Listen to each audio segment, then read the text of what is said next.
Hello friends, as a way of saying thank you, I'm going to put no ads on this video, so it's going to be demonetized on my part. I want you guys to just enjoy the video. It's Halloween, let's have a good one. I know, everyone's freaking out because of the pandemic, and I don't even know what I'm going to do for Halloween with my own daughter, but hope you guys enjoy this, and let's get the video going. This happened Halloween of 1993. I was only 10 years old at the time, and I was finally old enough to go by myself. The night seemed pretty calm that I can remember. My mom let me stay home from school that day, which was a surprise, as she would never let me stay home, not even for my birthday. But I suppose that night was different. My older brother, who was away for college, was supposed to come down to spend the holidays with us. But as the night went on, he didn't show up, and I decided to go ahead and go to door by myself. It was interesting being alone for what felt like the first time. Far too often did my dad or my mom accompany me. I really did feel like a big boy, so to say, and I was prepared to get the most candy that night. Armed with a pillowcase and already hyped up on candy that I'd pre-gamed with, I set out on my journey. My plan was pretty simple. I was going to take my bike to the most richest neighborhood in my small town.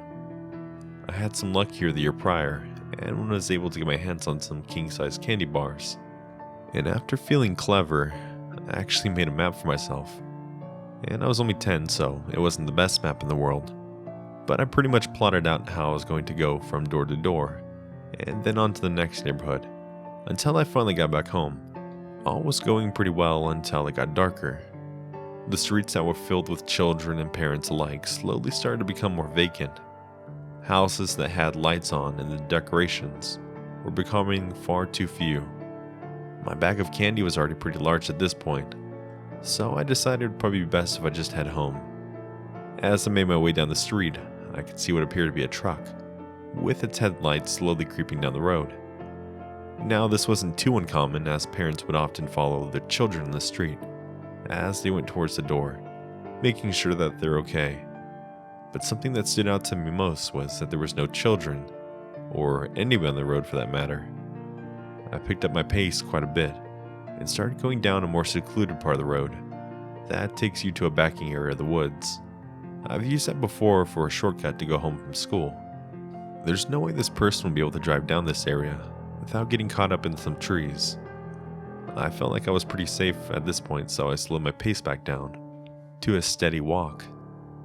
Now, a good 20 to 30 seconds must have passed, and I had seen the truck, or I hadn't heard any noises coming when all of a sudden, the tires screech, and it can be heard by the following sounds of wet mud and tree branches breaking. The headlights were off now in the truck, but I could still make out the silhouette of it in the moonlight. Whoever it was, they were getting it, and for me. And I mean, they were going ridiculously fast. The only thing I had an advantage of was I was able to jump off to the right in a small clearing of bushes. I literally just tossed my bike and dove right into it. Just as fast as they passed me, they disappeared. I know what I'd seen for a fact, and there was tire marks on the floor that were still there to back me up. But the only way ahead of me was just into more trees. There was no way any vehicle would be able to go that way without hitting something and crashing. But there was nothing. No noises, no truck, no lights. It just seemed to have vanished into thin air. I stayed in that bush for what felt like forever. I was shaking and scared, and I was on the point of crying. Eventually, I found the courage to get back on my feet and get my bike and make it straight home. I told my parents about what had happened, but they didn't believe me. I didn't tell anyone else the story for a very long time, not even my wife that I have now. But I felt like I was finally able to say something, as my son has also recently turned 10 years old, and Halloween is coming up just around the corner.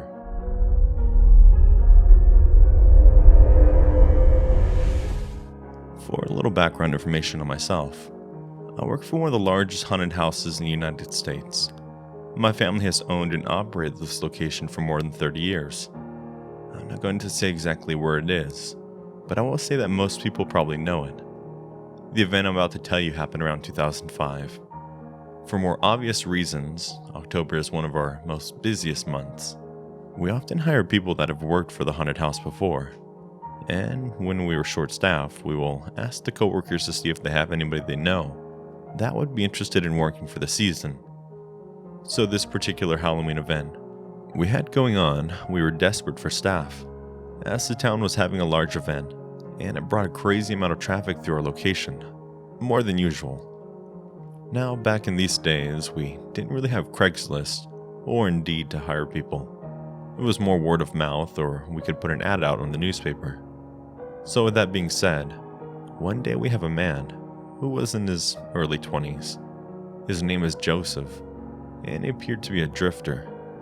Now, some of you that don't know what a drifter is, it's more or less just someone that's homeless, that likes to travel a lot. Now, this wasn't too uncommon in our town. It was kind of a hot spot for this kind of activity. I gave Joseph a pretty formal interview. I knew that he wouldn't have any documentation, and offered to pay him under the table. Joseph had experience working with special effects and makeup. At least he said he did. So I didn't really question it. I told him what time to start, and I paid him a little bit up front, because he seemed to be a little bit down, and it seemed like the right thing to do. Joseph was going to start Halloween Day, and would be doing the makeup on all the staff. Everybody seemed to be having a good time. Families were coming in, tickets were being sold. In about an hour into the event, I had a couple of regular employees come to me saying that they smelled something that resembled blood, or like that of hard copper smell. If you've ever worked for a butcher or by a slaughter plant, you'll know what I'm talking about. I hadn't really thought about it at this point, but as soon as they mentioned to me, I also smelt it. It was very odory and strong, and as I passed by my employees, it became stronger. I noticed that my employees were covered in fake blood, but as I looked at it, the way it dried on their skin looked all too real. I asked them where they got this fake blood from, and almost simultaneously they said Joseph. Now keep in mind, I'm trying to run this event, and we have close to 40 employees there, as well as close to 100 people walking around. But finally I come up to Joseph and I could see his hands covered in the same substance. As I approach him, the smell hits me like a brick wall. Now at this point, I know for a fact that it's actually real blood. I asked Joseph what the hell he thought he was doing, and within seconds the man lost his shit. I mean, he absolutely screamed and yelled like somebody was stabbing him. Up until the point he seemed so calm. Already eyes were starting to look at us from around, and I was trying to calm down the situation to not start a panic. I told Joseph we could talk about this situation in my office. What he did next was something straight out of a horror movie.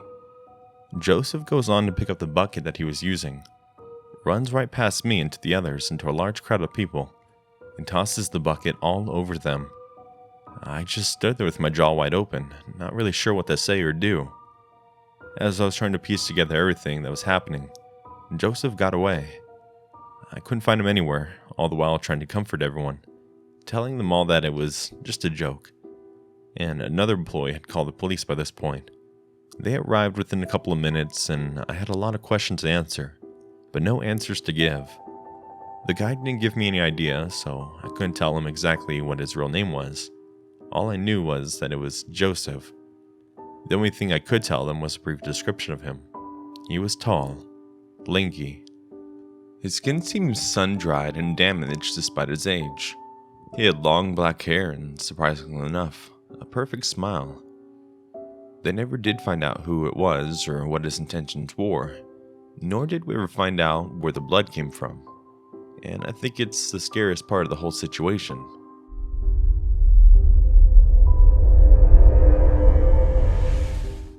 Hello friends, I hope you guys enjoyed these two crazy true Halloween stories. I just want to say thank you everybody that's been coming to the channel lately and supporting me and coming out to live streams. I appreciate it so very much. I've been working on this video, pretty much the editing part, for the better part of... My cat's going crazy over here. For the better part of the week. So I hope you guys enjoyed it. I know a lot of you guys probably just listen to the video, you probably don't watch it, but yeah, so I'm just having a lot of fun with the channel right now, and I don't know what the next year's gonna bring. I'm gonna try to finish up the rest of this year, just getting some really fun stories out there, some interesting topics, things like that. So I've been listening to what you guys have been saying, and I've been looking for, stories that kind of would be more interested for everybody, what you guys want to see. So definitely have a lot of stuff planned up. Uh, and then between college and YouTube and, my daughter and everything. So without dragging this out any further, just want to say thank you again. And remember, keep it spooky. Why did I say it like that?